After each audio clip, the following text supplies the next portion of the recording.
Good morning friends, this is Surjeet Singh from English competition classes Agra. आज फिर से मैं आपके सामने मौजूद हूँ, हाजिर हूँ। उम्मीद करता हूँ कि आप सभी लोग बहुत अच्छे होंगे, मस्त होंगे, व्यस्त होंगे।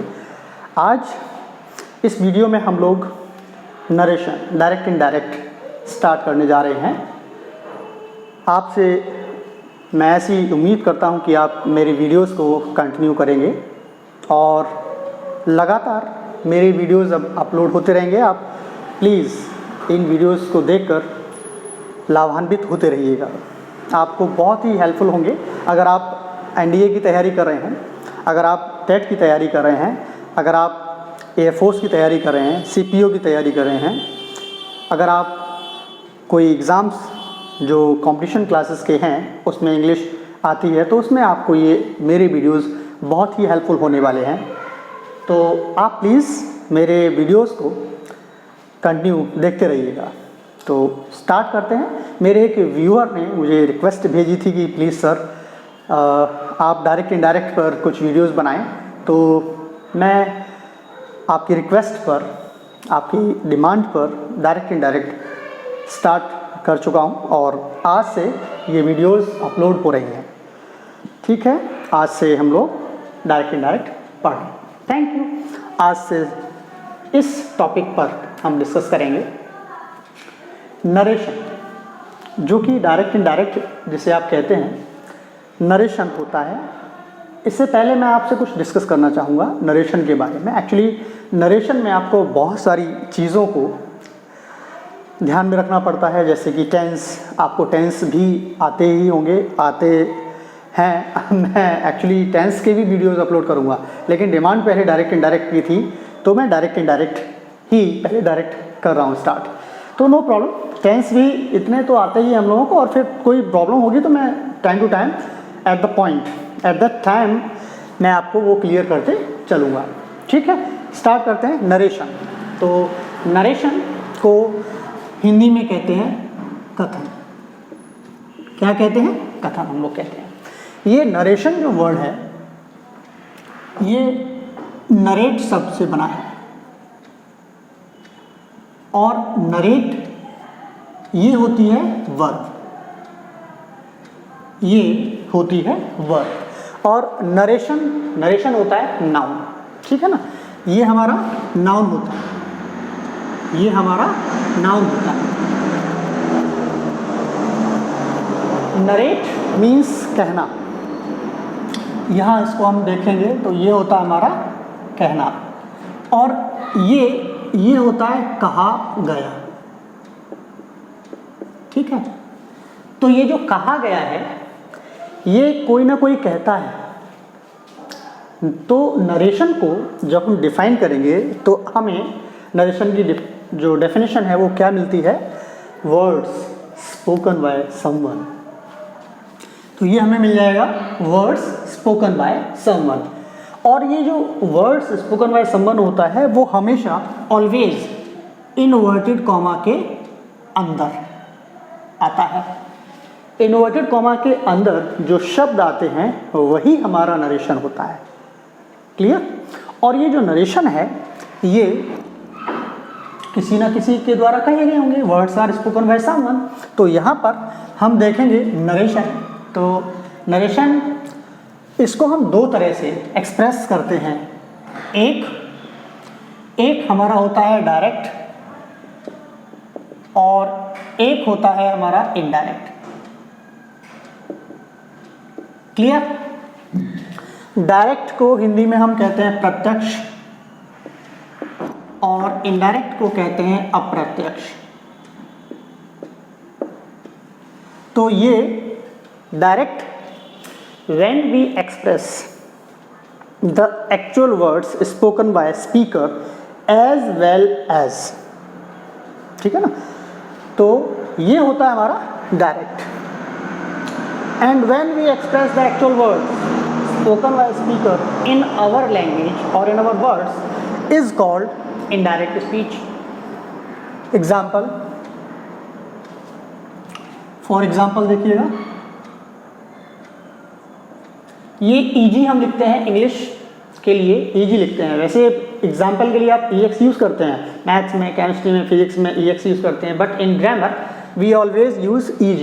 EG means example for gratia, and gratia is Italian word, it means grammar. तो यहाँ पर हम डायरेक्ट का एग्जाम्पल पढ़ेंगे। ये देखिएगा, है ना, Ram said to Sita, comma, inverted comma, you gave me your pen yesterday. Clear? Here in the sentence we find two part, this one and this one. Clear? This is reporting. This is reporting because narration is also called speech, and it is also called direct speech, indirect speech. Clear? So here in this word reporting we also find out reporting speech. It is also called reporting verb, okay, because this word is reporting verb. Clear? Next is reported. This is reported speech. This is reported speech, and in this part, reporting speech, we describe this subject. This is subject and this is verb. Clear? This is verb and this is object. Clear? So this subject is called reporting subject, and this verb is called reporting verb, and this object is called reporting object. And in this sentence, in this part, reporting, this is subject, this is verb. आज aeroplanes कुछ छत के ऊपर से ज़्यादा उड़ रहे हैं, आपको बार बार ये आवाज़ें सुनाई देंगी। शायद कुछ तैयारी कर रहे हैं, अपनी प्रैक्टिस में बिजी हैं वो लोग। ये है ऑब्जेक्ट, ये हमारा, ये भी ऑब्जेक्ट है, ठीक है ना, ये हमारा ऑब्जेक्ट है, ये भी ऑब्जेक्ट है, और ये हमारा शोइनियस वर्ड है, यस्टरडे। पहले अपने छोटे छोटे पार्ट में देखेंगे। तो ये हमारा है रिपोर्टिंग स्पीच और ये हमारा है रिपोर्टेड स्पीच। इस रिपोर्टिंग को हम जब डिस्क्राइब करते हैं तो reporting subject, reporting verb, reporting object, and reported subject, reported verb, reported object. Clear? अब हम इसको इनडायरेक्ट, ये हमारा डायरेक्ट का है, किस चीज़ का है? डायरेक्ट का एग्जाम्पल है। इसे हम इनडायरेक्ट जब बनाएंगे, इसे हम इनडायरेक्ट जब बनाएंगे तो ये हमारा बन जाता है Ram told Sita that she had given him her pen the previous day। इस तरह से ये हमारा इनडायरेक्ट बन जाता है, और ये इनडायरेक्ट के अंदर हम लोग पढ़ते हैं। अच्छा, इस इनडायरेक्ट के लिए हमने चेंजेस क्या क्या किए इस सेंटेंस के अंदर, वो ज़रा समझिएगा। देखिएगा, सबसे पहले हमने सेड टू को टोल्ड कर दिया, ठीक है, ठीक है, ये हम सबसे पहले पढ़ रहे हैं क्योंकि इसे हम रेगुलर रूल्स में नहीं पढ़ते हैं। फिर आगे देखिएगा, ये जो हमारा इनवर्टेड कॉमा है, सबसे पहला रूल यहाँ पे आता है। इनवर्टेड कॉमा जो होते हैं यहाँ पर जो थे, ये है ना, ये क्यों लगे हैं?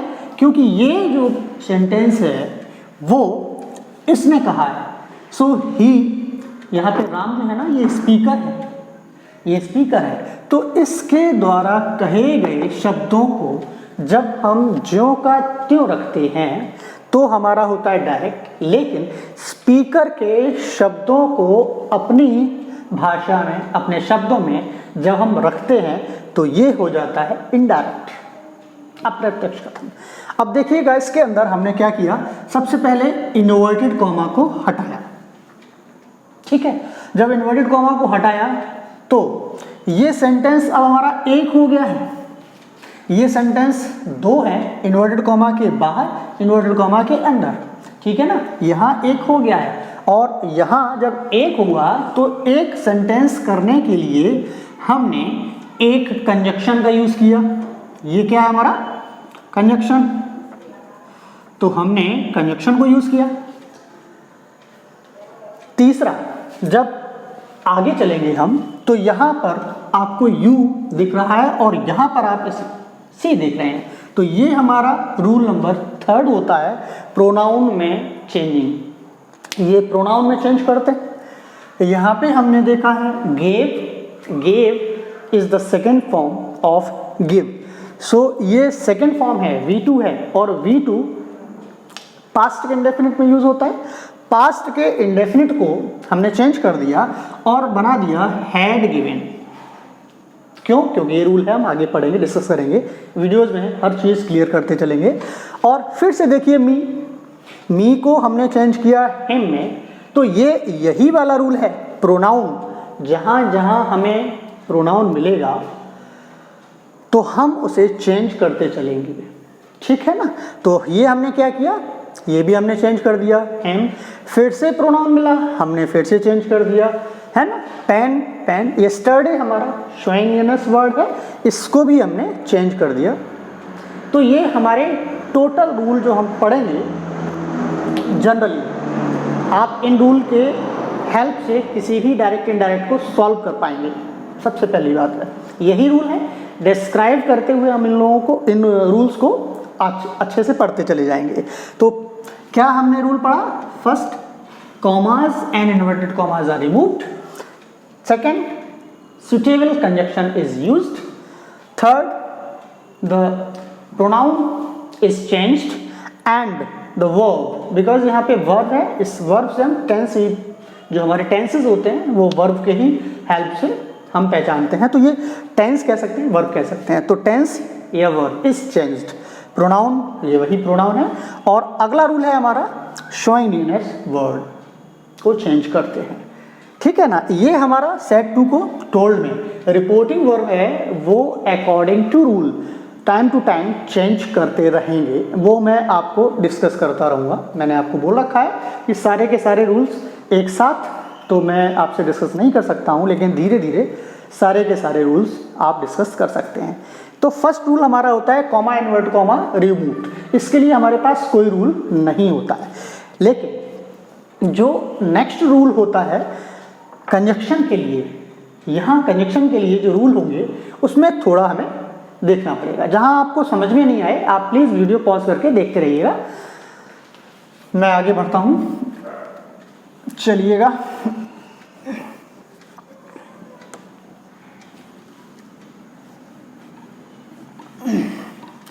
तो बीच बीच में इस तरह से सन्नाटा हो जाता है, आपसे रिक्वेस्ट, वही एक रिक्वेस्ट है, please keep watching, keep sharing and keep subscribing my videos, thank you. Next, यहाँ पर मैं आपको डिस्कस कर रहा था कि जो कंजक्शन होता है वो हम कैसे यूज़ करेंगे। कन्फ्यूज़न रहता है स्टूडेंट्स में कि कहाँ कौन सा कंजक्शन, सर कभी आप दैट लगा देते हैं, कभी हमें किताबों में इफ़ वेदर क्वेश्चन वर्ड मिलता है, कभी टू नॉट टू मिलता है, फिर से दैट मिल जाता है। तो सर क्या है ये, प्लीज़ देखते हैं। तो कंजक्शन क्या होता है, वो नंबर फर्स्ट, जो नंबर फर्स्ट है वो क्या है हमारा, नंबर फर्स्ट जो है वो है हमारा असर्टिव सेंटेंस। हमारा अगर असर्टिव हो, कैसा हो, असर्टिव, ठीक है ना। इस असर्टिव सेंटेंस को हम पहचानेंगे कैसे, तो सेंटेंस हमारा सब्जेक्ट से स्टार्ट होगा और फुल स्टॉप से एंड होगा। जब ये इस तरह से सेंटेंस हमें मिले कहीं तो ये सेंटेंस हमारा होता है असर्टिव, और जब असर्टिव सेंटेंस होता है तो हम कंजक्शन जो है वो दैट यूज करेंगे। क्या यूज करेंगे? दैट। ठीक है। फिर नंबर 2,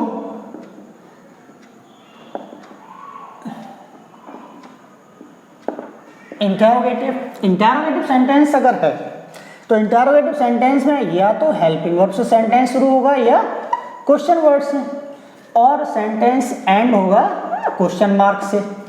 ठीक है ना। जब ये सेंटेंस होता है तब हम कंजक्शन इफ, वेदर या क्वेश्चन वर्ड का यूज करते हैं। और नंबर 3, सेंटेंस अगर इंपेरेटिव है। कैसा है? इंपेरेटिव है। अच्छा, इंपेरेटिव कैसे पहचानेंगे? सेंटेंस V1 से स्टार्ट होगा, डू नॉट से स्टार्ट होगा, प्लीज या काइंडली से स्टार्ट होगा, और एंड होगा फुल स्टॉप से। अगर कहीं सेंटेंस ऐसा होता है तो हम कंजक्शन यूज करेंगे टू और नॉट टू। ठीक है। अगला है हमारा 4th,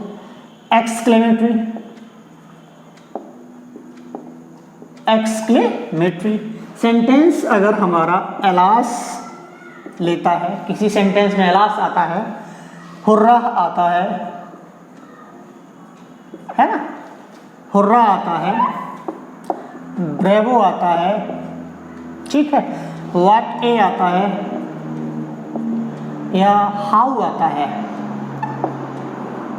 अगर सेंटेंस इन सब चीज़ों से स्टार्ट होता है और इसमें एक चिन्ह जरूर मिलेगा हमें। क्या मिलेगा? ये एक्सक्लेमेटरी मार्क। एक्सक्लेमेटरी मार्क जब हमें मिलेगा तो ये सेंटेंस हमारा हुआ एक्सक्लेमेटरी, और इस तरह के सेंटेंस में कंजक्शन यूज करते हैं that.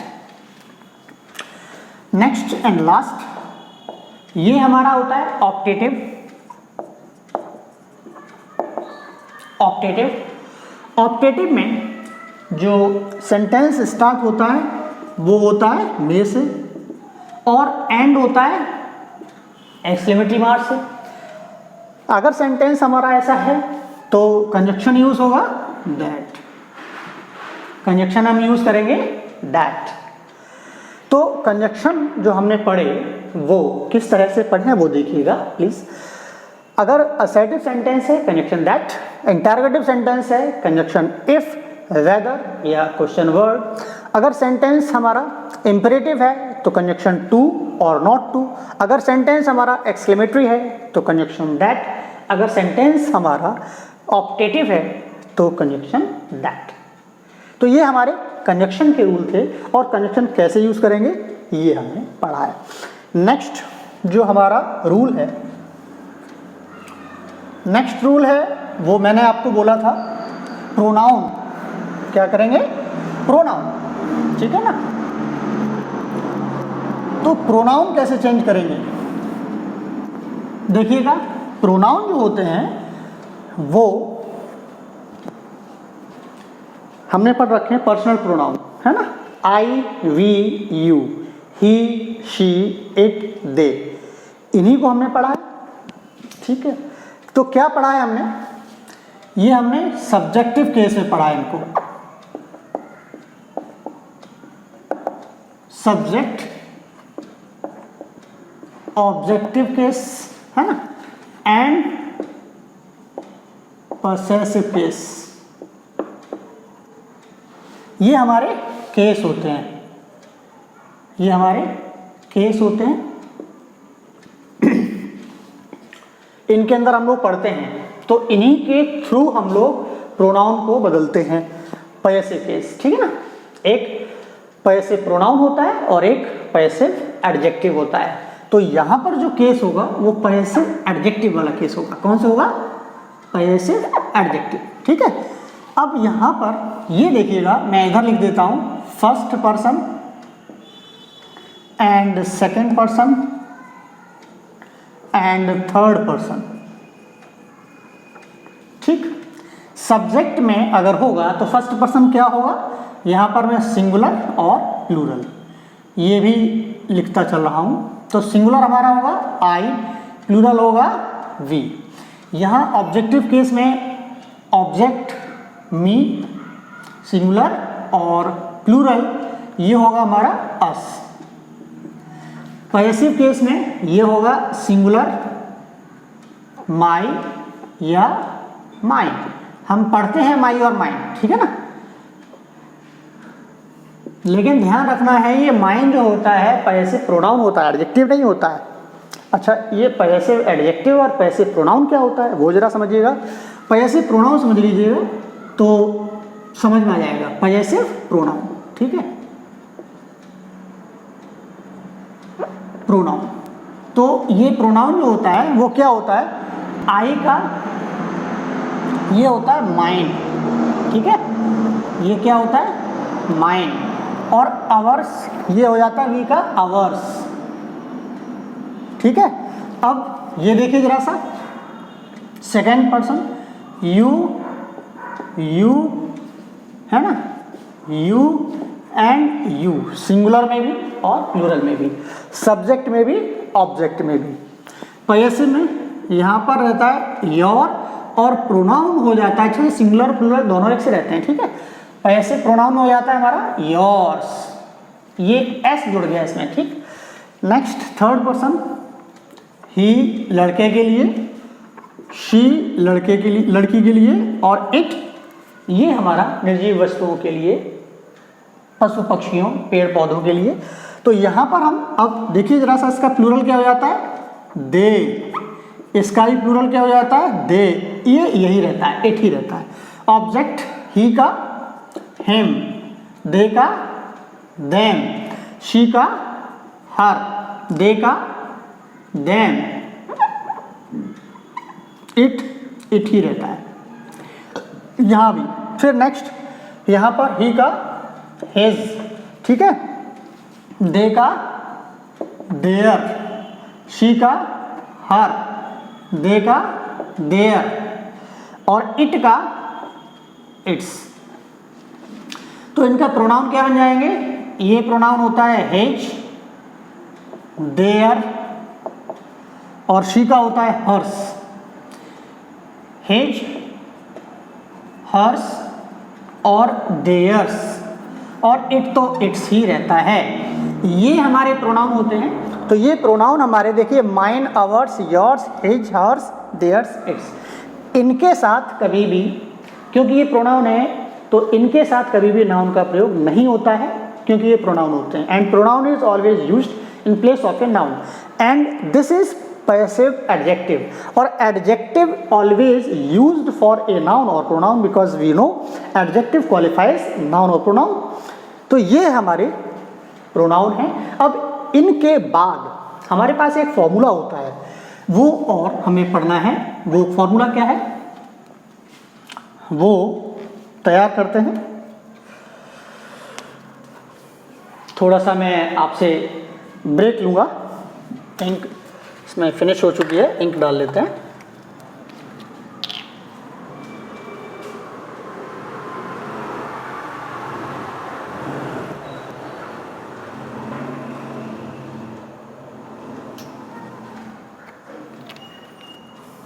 Yes, just come. Yes,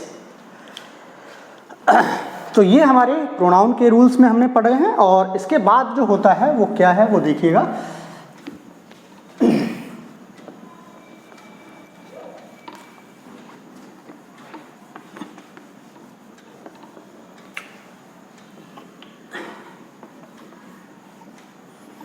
tense, इसके बाद टेंस था, लेकिन टेंस से पहले अभी हम इसको थोड़ा सा चेंज करना सीखते हैं कि इसको चेंज कैसे करते हैं। देखिएगा, आपने चेंज किया था, अभी आपने सेंटेंस में चेंज किया था। क्या किया था आपने, यहाँ पर आपने क्या किया था वो देखिए जरा सा।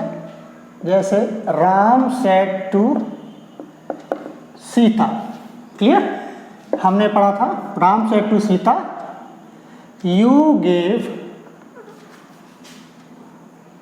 सॉरी,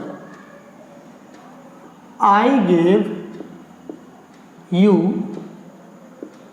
माई पेन yesterday, ठीक है ना। तो यहाँ हमने क्या पढ़ा था, यहाँ हमने पढ़ा था राम टोल्ड सीता दैट, अच्छा ये हमने पढ़ा था। तो यहाँ पे अब फॉर्मूला लिखिएगा 1 2 3 अपॉन सन। अच्छा ये होता क्या है वो अभी हम समझेंगे, ठीक है। ये इस तरह से मैं अपने फॉर्मूले को लिखता हूँ 1 2 3 upon son. Here 1 is first person, first person हमने अभी पढ़ा था I, we, me, us, my, our. You is second person, second person is only you, ठीक है ना। यू ऑब्जेक्ट भी, यू सब्जेक्ट भी, योर पैसिव एडजेक्टिव।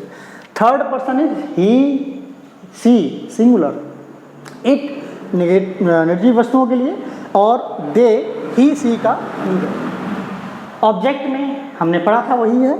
तो यहाँ पर करते क्या है वो समझिएगा जरा सा, ये डिस्क्राइब कर लेते हैं फिर हम यहाँ पे पढ़ेंगे, ठीक है। तो first, second, third, it means this is first person, this is second person, and this is third person. First person हम जानते हैं I, we, second person you, and third person he, she, it, they. ये हमें मिलते कहाँ पर हैं, ये सारे के सारे जो हमें मिलेंगे वो इन्वर्टेड कॉमा के अंदर मिलेंगे। तो यह हमारे कहाँ मिलेंगे, रिपोर्टेड स्पीच में, रिपोर्टेड स्पीच में, क्लियर। और ये सन, जो सन है वो कहाँ